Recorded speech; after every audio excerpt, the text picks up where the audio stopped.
ہم میں سے ہر شخص اپنے رزق میں اضافہ چاہتا ہے۔ وہ چاہتا ہے کہ دنیا میں ہر امیر ترین انسان کی طرح ہم سب کے پاس بھی بے حساب مال و دولت موجود ہو۔ ہم جو خواہش پوری کرنا چاہیں اس کے راستے میں کوئی رکاوٹ نہ آئے۔ ہم جو چیز خریدنا چاہیں ہم اس کو خرید لیں۔ ہم اچھے سے اچھا گھر اور اچھے سے اچھی گاڑی خریدنا چاہتے ہیں، اور ہم سمجھتے ہیں کہ شاید یہی سب سے بڑا رزق ہے۔ ہمارے نزدیک امیر ترین شخص وہ ہوتا ہے جس کے پاس بہت مال اور بہت دولت موجود ہوتی ہے۔ ہم سمجھتے ہیں کہ اللہ تعالیٰ کی اس انسان کے اوپر کچھ خاص رحمتیں ہیں کہ اللہ نے اس کو اتنے رزق سے نوازا ہے، اتنے مال اور دولت سے نوازا ہے۔ غرض یہ کہ ہم یہ سمجھتے ہیں جس انسان کے پاس آج کے دور میں بے حساب روپیہ پیسہ اور مال و دولت ہے تو پوری دنیا اس کے قدموں کے نیچے ہے، وہ جو چاہے کر سکتا ہے۔ اس کے لیے راوی نے چین ہی چین لکھ دیا ہے۔ لیکن ہم یہ بات بھول جاتے ہیں کہ صرف مال اور دولت حاصل کر لینا یا اپنی مرضی کا گھر اور گاڑی خرید لینا انسان کی اچیومنٹ نہیں ہوتی۔ ہمارے حصے کا رزق جو اللہ تعالیٰ نے ہمارے نصیب میں لکھا ہے وہ صرف روپے پیسے تک محدود نہیں ہے۔ رزق میں کیا کیا چیزیں کب کب کیسے کیسے شمار ہوتی ہیں، اور کن چیزوں کو ہم فار گرانٹیڈ لیتے ہیں اور کن چیزوں کی ہم قدر کرتے ہیں اور کن چیزوں کی طرف ہم دھیان بھی نہیں دیتے، یا شاید روزمرہ کی زندگی کے اندر ہماری ان کی طرف توجہ ہی نہیں جاتی۔ آج ان ساری چیزوں پہ بات کریں گے، اور سٹارٹ کرتے ہیں اسی خوبصورت سی بات کے ساتھ آج کے ولاگ کو۔ اعوذ باللہ السمیع العلیم من الشیطان الرجیم۔ السلام علیکم، welcome back to my channel, my YouTube family. کیسے ہیں آپ سب لوگ؟ میں امید کرتی ہوں کہ آپ سب خیریت سے ہوں گے اور ایمان کی بہترین حالت میں ہوں گے۔ سب سے پہلے جو میرے چینل پہ نیو ہیں اور میری ویڈیو کو پہلی دفعہ واچ کریں ہیں تو ان سے ریکویسٹ ہے کہ چینل کو سبسکرائب کر لیں اور میری یوٹیوب فیملی کا حصہ بن جائیں۔ آج میں آئی ہوں جی ملتان کے جمعہ بازار کے اندر، اور ساتھ ساتھ آپ کو بھی وزٹ کراؤں گی۔ میں نے یہاں سے کچھ فروٹس اور ویجیٹیبلز وغیرہ لینی تھیں، تو میں نے سوچا جی آج جا کے جمعہ بازار وزٹ کرتے ہیں اور ایک چھوٹی سی ویڈیو آپ کے ساتھ بھی شیئر کر لوں گی۔ بہترین جگہ ہے، جس طرح سے کراچی میں اتوار بازار لگتا ہے یہ بھی ویسا ہی بازار ہے اور بڑا اکنامیکل ہے۔ یوں سمجھیں کہ غریبوں کے لیے اگر کوئی بازار لگتا ہے نا تو وہ ہفتے میں ایک دفعہ یہی جمعہ بازار لگتا ہے۔ عیدگاہ والی سائڈ پہ جو لوگ رہتے ہیں ان کو تو اس بات کا بہت اچھے سے اندازہ ہوگا، کیونکہ یہ بڑے سالوں سے اسی جگہ کے اوپر لگ رہا ہے۔ میں نے یہاں سے سبزیاں اور فروٹس وغیرہ لیے تھے، ریٹ میں تھوڑا سا ڈفرینس تھا، جو ریگولر ریٹس ہوتے ہیں ان میں ڈفرینس تھا جو آپ کو باہر سے مل جاتے ہیں، کیونکہ ہم جس ایریا میں رہتے ہیں وہاں پہ تو آپ کو پتہ ہے مہنگائی بہت زیادہ ہے۔ ہمارے آس پاس سارے مالز ہیں، چیز اپ ہو گیا، میٹرو ہو گیا، کے مارٹ ہو گیا، تو یہ سارے قریب ہونے کی وجہ سے ہمیں جو فروٹ باہر سے ہمیں پھل ریڈی سے ملتا ہے یا سبزی ہمیں ریڈی سے ملتی ہے اس کا ریٹ بہت زیادہ ہوتا ہے۔ واقعی ریٹ میں ڈفرینس تھا اور کافی چیزیں سستی بھی تھیں۔ خیر باقی تو میں نے وہاں سے کچھ نہیں خریدا تھا، لیکن ظاہر ہے لوگ خرید رہے تھے، جو گروسری وغیرہ کرتے ہیں وہ بھی خرید رہے تھے۔ خیر جی یہ نیکسٹ ڈے ہے، سیٹرڈے کا ڈے ہے، اور یہاں پہ جی میری بڑی سسٹر آ گئی تھیں، امی کو ملنے نہیں آئی تھیں وہ کافی ٹائم سے، تو آپریشن کے بعد تو وہ بالکل ہی چکر نہیں لگا، تو وہ آ گئی تھیں اور ہم لوگوں نے ناشتہ نہیں کیا تھا۔ اب ہم جی ناشتہ کرنے لگے ہیں، اور سسٹر سے میں نے کہہ دیا تھا کہ چنے وغیرہ لیتی آئیں، تو میں نے گھر پہ پراٹھے شراٹھے بنانے تھے تو وہ میں بنا رہی تھی، ساتھ میں امی کا سالن بنا رہی تھی۔ اچھا، اور میں نے پالک کو کر لیا تھا کٹ اور دھو کے، اب میں اس کو شاپر میں ڈال کے فریز کر لوں گی۔ یہ میں پہلے بھی آپ کے ساتھ شیئر کر چکی ہوں۔ اس طرح سے جب آپ سبزیوں کو ہینڈی کر کے رکھتے ہیں نا تو آپ کے لیے بنانا بڑا آسان ہو جاتا ہے۔ خیر دھنیا اور پودینہ بھی میں نے سمیٹ لیا تھا، اس کو بھی دیکھیں میں نے باؤل میں صاف کر کے رکھا ہوا ہے۔ ساتھ ساتھ میں جی امی کا مٹن بنا رہی ہوں۔ تو بات کرتے ہیں آج کے ٹاپک کے اوپر۔ ہم جس رزق کے پیچھے ساری زندگی بھاگتے رہتے ہیں نا، عمر کے آخری حصے میں جا کے ہمیں پتہ چلتا ہے کہ جس رزق کے پیچھے ہم بھاگ رہے تھے، اس رزق کے پیچھے بھاگتے بھاگتے جو اصل رزق اللہ تعالیٰ نے ہمیں عطا کیا تھا ہم نے اس کی قدر نہیں کی۔ زندگی میں صرف مال اور دولت کما لینا اور جمع کر لینا رزق نہیں ہوتا۔ اگر آپ کے پاس اچھی صحت ہے، آپ کے ہاتھ پیر سلامت ہیں، تو میرا خیال میں سب سے بڑا رزق آپ کی اچھی صحت ہے۔ آپ کے پاس بے عیب اولاد ہے، آپ کے پاس نیک رشتے ہیں، آپ کے پاس نیک دوستیاں ہیں، اچھے تعلقات ہیں، مخلص اور خالص رشتے ہیں، تو آپ کی زندگی میں سب سے بڑا رزق وہ ہے۔ ہم جس دولت کے پیچھے ساری زندگی بھاگتے رہتے ہیں، اس دولت کے پیچھے بھاگتے بھاگتے ہم ان چیزوں کی قدر نہیں کرتے۔ ہم اس بات کے بارے میں سوچتے ہی نہیں ہیں کہ جس مال اور دولت کے رزق کو ہم رزق سمجھ کر اس کے پیچھے بھاگ رہے ہوتے ہیں،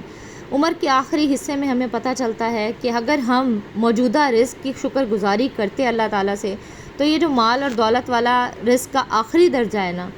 اس سے اللہ تعالیٰ نے ہمیں ویسے ہی نواز دینا تھا۔ جب ہم شکر گزاری کرتے ہیں نا تو جو موجودہ نعمتیں ہوتی ہیں ان میں تو اضافہ ہوتا ہی ہوتا ہے، اس رزق میں تو اللہ تعالیٰ اضافہ کرتا ہی کرتا ہے، کیونکہ ہم جب فار گرانٹیڈ لیتے ہیں تب ہم نہ صرف اس رزق کا لطف نہیں اٹھا پاتے بلکہ ہم اس رزق کی قدر بھی نہیں کرتے۔ آج اگر ہمارے سر میں درد شروع ہو جائے تو ہمیں اندازہ ہوتا ہے کہ جو سر اتنے دنوں سے ہمارے وجود کا حصہ تھا، یا جو کوئی جسم کا حصہ اگر دکھنے لگ جائے تو ہمیں اندازہ ہوتا ہے کہ ہمارے جسم کا حصہ تھا، اتنے عرصے سے ہم اس سے کام لے رہے تھے لیکن ہمیں اس بات کا اندازہ ہی نہیں تھا کہ اس میں تکلیف ہوئی ہے، تو ہمیں احساس ہوا ہے کہ یہ ہمارے ساتھ ہے۔ ہمارے ہاتھ اگر اللہ نہ کرے کسی بیماری کی وجہ سے استعمال نہیں ہو پاتے، یا ہمیں لگتا ہے کہ ہمارے ہاتھ تھوڑی دیر کے لیے سن ہو جاتے ہیں، تو ہمیں اس وقت اندازہ ہوتا ہے کہ اتنی مدت سے ہم ان ہاتھوں سے اتنا کچھ کر رہے تھے، انہی ہاتھوں سے اللہ تعالیٰ کی عطا کی ہوئی نعمتوں کو کھا رہے تھے، استعمال کر رہے تھے،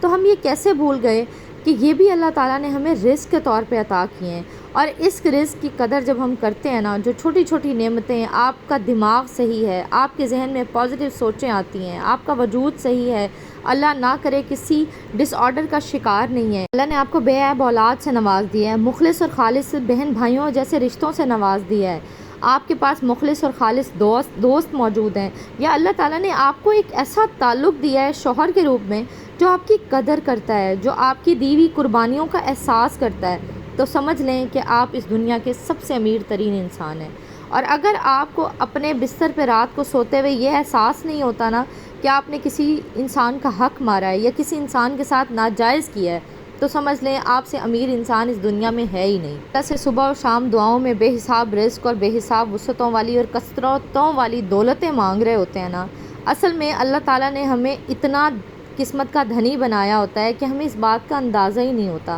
ان چیزوں کی طرف ہم دھیان ہی نہیں دیتے، ان چیزوں کی طرف ہم توجہ ہی نہیں کرتے کہ اللہ تعالیٰ نے ہمیں کس کس نعمت سے نواز دیا ہے۔ ایک دوسرے سے آگے نکل جانے کی دوڑ، ایک دوسرے سے زیادہ مال کمانے کی دوڑ، اور ایک سب سے جو گھٹیا چیز مجھے لگتی ہے نا کہ ایک دوسرے سے خوبصورت لباس پہننے کی دوڑ، کہ اگر ایک خاتون نے اتنے ہزار کا سوٹ پہنا ہے تو ہم اس سے ڈبل اتنے ہزار کا سوٹ پہنیں گے، یا اس سے زیادہ بڑے برانڈ کا سوٹ لے کے پہنیں گے۔ مجھے پتہ ہے آپ لوگوں کو شاید میری اس سوچ سے تھوڑا سا عجیب محسوس ہو، لیکن مجھے لگتا ہے کہ کپڑے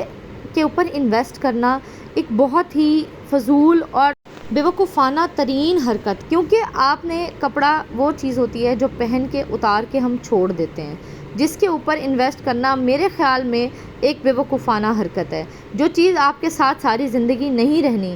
اس کے اوپر انویسٹ کرنے کا کیا فائدہ؟ یہ سراسر میری ذاتی سوچ ہے، ہو سکتا ہے بہت سارے لوگ میری اس سوچ سے ڈس ایگری کرتے ہوں، یا ان کو لگتا ہو کہ میں بہت ہی غلط بات کری ہوں، انسان کے لباس سے اس کی پہچان ہوتی ہے، میں اس چیز سے بھی ڈس ایگری کرتی ہوں۔ یا آپ کہہ سکتے ہیں کہ میں ایک باغی سوچ کی مالک خاتون ہوں، مجھے ایسے لگتا ہے کہ انسان کی پہچان اس کے اخلاق، اس کے اطوار اور اس کے سلیقے طریقے سے ہوتی ہے۔ اگر اس کی تربیت بہت زیادہ برانڈڈ ہوئی ہے نا تو میرا خیال ہے ظاہری چیزوں سے کوئی فرق نہیں پڑتا، اور آپ کے پاس جو انرجی ہے نا وہ بھی اللہ تعالیٰ کی طرف سے دیا ہوا ایک رزق ہے۔ اپنی اس انرجی کو بھی ان فضولیات کے اوپر ویسٹ مت کیا کریں، ہمیشہ اپنی اس انرجی کو اس طرح سے یوز کریں کہ اس سے آپ کو تو فائدہ ہو ہی ہو، آپ کی زندگی تو بہتر ہو ہی ہو، آپ کے آس پاس موجود لوگوں کی زندگی میں بھی اس سے پازیٹیو چینجز آئیں۔ تو اللہ تعالیٰ نے جو چھوٹی سے چھوٹی چیز آپ کو بھی عطا کی ہے نا وہ بھی آپ کے لیے ایک رزق ہے۔ صرف مال اور دولت جمع کر دینے کی دوڑ رزق نہیں ہوتی۔ آپ اگر اچھی سوچ کے مالک ہیں، آپ کے زندگی میں مخلص اور اچھے تعلقات موجود ہیں، اگر آپ ایک اچھی زندگی گزارنا چاہتے ہیں تو جو زندگی میں موجود رزق آپ کو اللہ تعالیٰ نے عطا کیے ہیں نا ان کی قدر کریں۔ جب آپ ان کی قدر کریں گے تو آٹومیٹکلی شکر گزاری کے بعد جو نتائج ہوتے ہیں نا وہ بہت زبردست ہوتے ہیں۔ وہ نتائج آپ کو ان ساری چیزوں کے پیچھے بھاگنے نہیں دیتے، بلکہ خود بخود اللہ تعالیٰ وہ ساری چیزیں جو آپ دنیا میں زندگی میں چاہتے ہیں اللہ تعالیٰ ان کو آپ کی گود میں لا کے ڈال دیتا ہے۔ موجودہ چیزوں کی شکر گزاری اور اس رزق کی شکر گزاری جو آپ کو اللہ تعالیٰ نے عطا کیا ہے اس کو نظر انداز نہ کرنا، یہ چیزیں آپ کی نعمتوں کو بڑھا دیتی ہیں۔ نہ صرف آپ کی نعمتوں کو بڑھا دیتی ہیں بلکہ جس رزق کی فارم کے پیچھے آپ بھاگ رہے ہوتے ہیں نا وہ آپ نے چاہا ضرور ہوتا ہے کہ آپ کو مل جائے، آپ نے دعائیں بھی بہت کی ہوتی ہیں لیکن آپ نے اس کے لیے کوئی سٹرگل نہیں کی ہوتی، تو اللہ تعالیٰ خود بخود وہ رزق بھی آپ کو عطا کر دیتا ہے۔